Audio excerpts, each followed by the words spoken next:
Delhi railway station की बात है कि एक महिला पिछले कई दिनों से दिल्ली रेलवे स्टेशन पर रात बिताती है और जो शीतकाल चल रही थी, ये बात है जनवरी फरवरी की महीने की।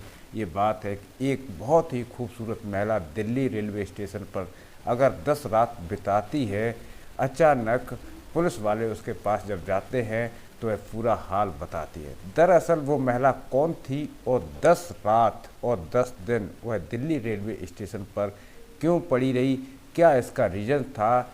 आज की कहानी में आपको एक सत्य घटना से आधारित एक सुंदर सी कहानी बताने जा रहा हूं, जो कि दिल्ली से और गुवाहाटी जाने के इंतज़ार कर रही थी और गुवाहाटी जाने वाली थी वो महिला। और गुवाहाटी क्यों जा रही थी और दिल्ली में उसका क्या कनेक्शन था और दिल्ली वो कैसे आई, कहाँ की रहने वाली थी और कहाँ पर जा रही थी, क्यों जा रही थी और 10 रात तक उसने दिल्ली रेलवे स्टेशन पर क्यों इंतज़ार किया।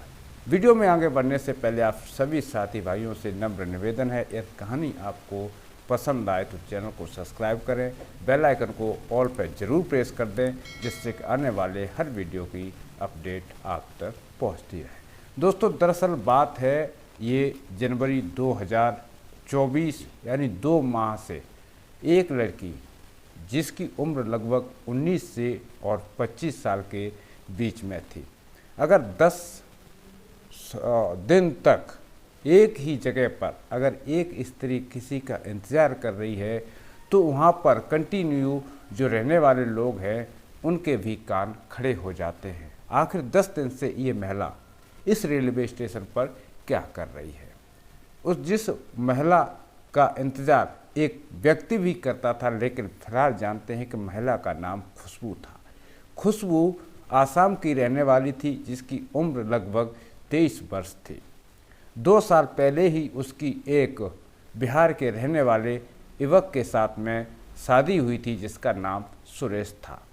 सुरेश बिहार से दिल्ली में नौकरी करता था, एक छोटी सी कंपनी थी जिसमें मामूमन उसकी 6 से 7 हज़ार तनख्वाह उसको मिलती थी और गुवाहाटी यानी आसाम की रहने वाली एक युवती से उसकी शादी हो जाती है।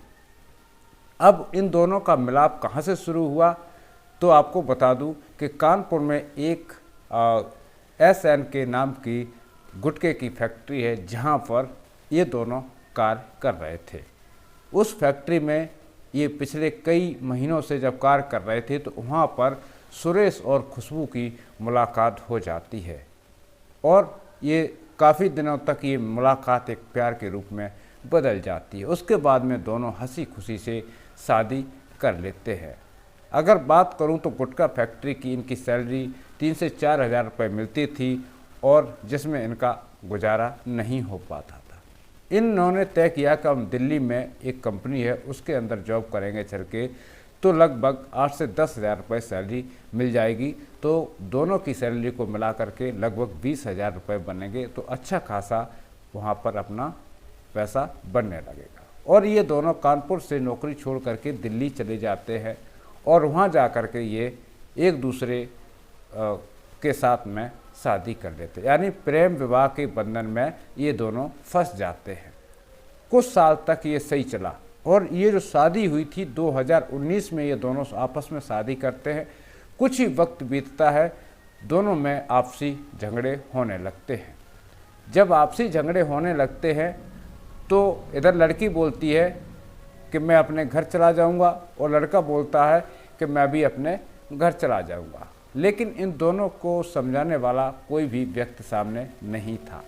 अगर बात बढ़ती है तो कोई उस बात के बीच में आ जाता है, तो हो सकता है कि उस बात को लेकर के जो परेशानियां थी वो वहीं पर ख़त्म हो जाती। लेकिन धीरे धीरे इन दोनों के बीच में विवाद बढ़ने लगते हैं और एक दूसरे से ये अलग हो जाते हैं।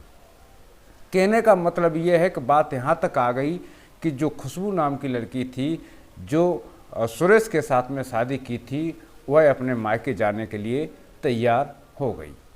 खुशबू क्या करती है कि अपना वहाँ से सामान ले करके और दिल्ली रेलवे स्टेशन पर आ जाती है और वह एक निर्णय लेती है कि अब हम यहाँ पर इसके सुरेश के साथ में नहीं रहने वाले, जब तक इसका दिमाग सही नहीं होगा। और जब इसका दिमाग सही होगा तो ये हमारे पास दौड़ा चला आएगा और पूरा साजो सामान के साथ में वह Delhi new Delhi railway station पर पहुंच जाती है। और अब वो चिंता करती है कि मेरे पास इतने पैसे तो नहीं हैं जो कि हम राजधानी एक्सप्रेस का टिकट करा लूँ, लेकिन उसने कोशिश किया कि मैं या तो नॉर्थ ईस्ट से जाऊंगा या फिर जो ब्रह्मपुत्रा मेल चलती है उससे जाऊंगा। लेकिन उसके मन में एक और सवाल चल रहा था कि अगर मैं चली गई तो आखिर सुरेश का क्या होगा, आखिर सुरेश इतना कैसे बिगड़ा।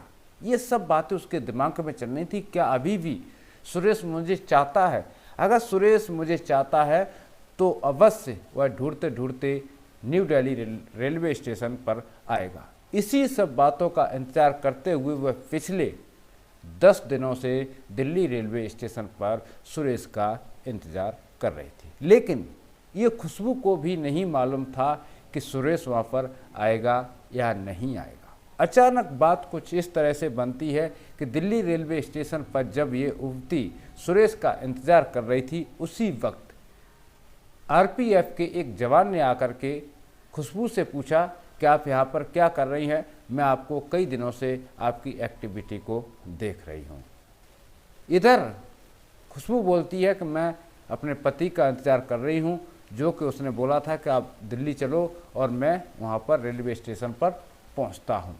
इतने में आरपीएफ का एक जवान बोलता है कि आप 10 दिन से अगर इंतज़ार कर रही हैं और आपका पति यहाँ पर अभी तक नहीं आया है, अभी तो आपकी उम्र भी नहीं है कि आप शादी करती, और इतनी खूबसूरत होकर के आप किसके साथ शादी किए? आखिर ये सुरेश करता क्या है?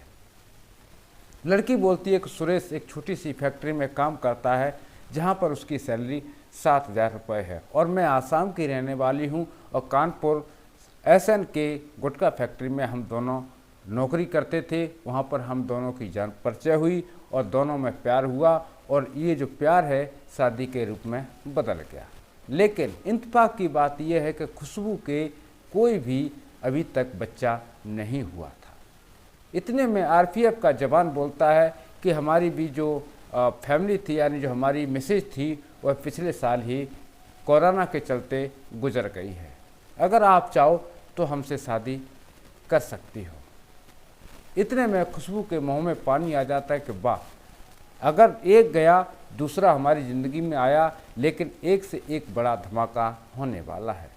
ये बात खुशबू के दिमाग पर बैठ गई और वह आरपीएफ के उस जवान की तरफ नज़रें गाड़ करके देखने लगी और पूछती है, क्या आप सच बोल रहे हैं? क्या ऐसा संभव है? हाँ, आरपीएफ का जवान बोलता है, हाँ भाई, मैं आपसे प्यार करता हूँ। आप इतनी सुंदर हैं कि मेरा भी दिल आपने जीत लिया है और मैं आपसे शादी करना चाहता हूँ। इतने में खुशबू सुरेश का इंतज़ार तो कर ही रही थी, लेकिन सुरेश तो कहाँ आने वाला था, क्योंकि जो रिश्ते होते हैं भाग कर के या फिर लव मैरिज होती है, थोड़े दिन बाद अनबन होना शुरू होने लगती है। इधर खुशबू आरपीएफ के उस जवान के साथ में शादी करने के लिए तैयार हो जाती है और आरपीएफ का जवान अपने साथ उस लड़की को ले जा करके जहाँ पर वह अपने क्वार्टर्स में रहता था, सरकारी क्वार्टर्स में रहता था, वहाँ पर पहुँच जाता है और पूरा हाल आरपीएफ के जो सीनियर ऑफिसर्स थे उनको बता देता है। फिर क्या होता है कि आरपीएफ के सीनियर अफसर को बताने के बाद में, पूरी इजाज़त मिल जाने के बाद में, वह आरपीएफ का जवान अपने मदर फादर से इस बारे में पूछता है और लास्ट में साजो सामान के साथ में, यानी पूरी लगन के साथ में, खुशबू के साथ में विवाह हो जाता है। तो एक ये जो कहानी थी, इससे ये सीख मिलती है कि अगर भगवान का हाथ आपके ऊपर है तो आपका कोई भी बाल भी बाका नहीं कर सकता है। एक तरफ खुशबू ने अपनी जी जान लगा दी अपने प्यार को पाने के लिए, वहीं पर दूसरी तरफ सुरेश ने सोचा कि मेरा पीछा छूट गया, खुशबू चली गई। लेकिन शायद उसको ये नहीं मालूम था कि खुशबू तो गई, लेकिन अब वो खुशबू किसी और की हो चुकी है और वो भी एक सरकारी सार्जेंट के लिए उसका प्यार था, रहेगा और उसके साथ में उसकी बड़े धूमधाम के साथ में शादी करा दी जाती है। साथियों, यदि कहानी आपको पसंद आई हो तो आपसे मेरा अनुरोध है कि वीडियो को लाइक कर दें, चैनल को सब्सक्राइब कर लें और इसी तरह की हम मनोहर कहानियाँ, रोमांटिक कहानी आपके साथ शेयर करते रहेंगे। राम राम, जय हिंद, जय भारत।